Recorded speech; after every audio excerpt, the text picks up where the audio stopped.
കേന്ദ്ര ബജറ്റിന് മുന്നോടിയായുള്ള ധനമന്ത്രിമാരുടെ യോഗത്തിൽ ദീർഘകാല ആവശ്യങ്ങൾ ആവർത്തിച്ച് കേരളം.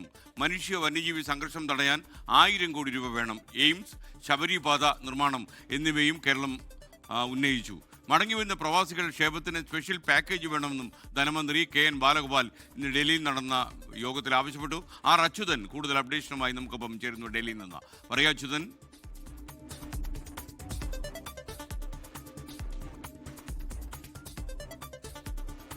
കേന്ദ്ര ബജറ്റിന് മുന്നോടിയായിട്ടാണ് കേന്ദ്ര ധനകാര്യമന്ത്രി നിർമ്മലാ സീതാരാമന്റെ അധ്യക്ഷതയിൽ സംസ്ഥാനങ്ങളുടെ ധനമന്ത്രിമാരും ചേർന്ന് ഇന്നൊരു യോഗം നടന്നത്.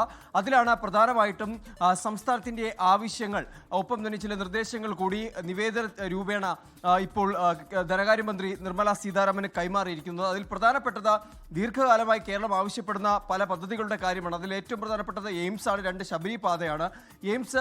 എയിംസിന് ഏറ്റവും അർഹമായ സംസ്ഥാനമാണ് കേരളം. എന്നിരുന്നിട്ട് കൂടിയും കാലാകാലങ്ങളായി പല കാരണങ്ങൾ പറഞ്ഞ് അത് വൈകിപ്പിക്കുന്നു എന്നൊരു ആരോപണം ഉയരുന്നുണ്ട്. ഒപ്പം തന്നെ ശബരിപാത, അതിന്റെ നിർമ്മാണ ചെലവ് 50% സംസ്ഥാന സർക്കാർ വഹിക്കാമെന്നറിയിച്ചിട്ടും അതും പല കാരണങ്ങളാൽ ഇങ്ങനെ അതിലൊരു അനിശ്ചിതത്വം നേരിടുന്നു. അപ്പോൾ ഇത് രണ്ടും പരിഗണിക്കണം എന്നൊരു ആവശ്യം മുൻപോട്ട് വെച്ചു. ഒപ്പം തന്നെ അംഗൻവാടി ആശാ വർക്കർമാരുടെ വേതനം കൂട്ടണം, അതിന് പ്രത്യേക പാക്കേജ് അനുവദിക്കണം. വന്യജീവി സംഘർഷം തടയാൻ 1000 കോടിയുടെ പ്രത്യേക പാക്കേജ് വേണം.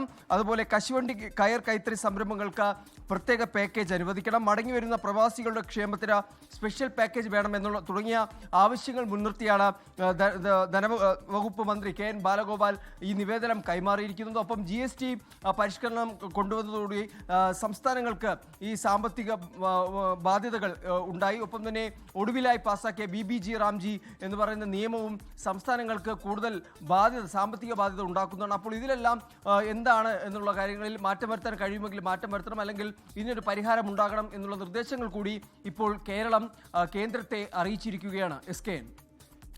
Okay, thank you. അച്യുതനാണ് വിവരങ്ങൾ നൽകിയത്. ലോകത്തെവിടെയായാലും ഏത് സമയത്തും 24 വാർത്തകളും ഓഗ്മെന്റഡ് റിയാലിറ്റി പാക്കേജുകളും എക്സ്പ്ലെയിനറുകളും വിശദമായി കാണാൻ ഞങ്ങളുടെ YouTube ചാനൽ നിങ്ങൾക്ക് സബ്സ്ക്രൈബ് ചെയ്യാം.